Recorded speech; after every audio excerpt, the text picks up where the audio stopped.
Сәлеметсіз бе?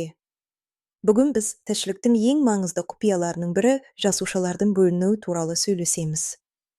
Митоз бен мейоз дегеніміз не? Бірге білейік. Митоз бұл дене жасушаларының бөлінуі. Бұл үдерісте бір аналық жасушадан хромосома саны өзгермейтін, оған толықтай ұқсас екі жасуша пайда болады. Митоздың арқасында ағзамыз өседі, ал зақымдалған ұлпалар қалпына келеді. Тері, шаш және тырнақ жасушалары өмір бойы осылай жаңарады. Ал мейоз бұл жыныс жасушаларының түзілуі. Бұл жерде бір аналық жасушадан 4 жасуша түзіліп, олардың хромосома саны 2 есе азаяды. Мейоз жынысты көбею үшін өте маңызды.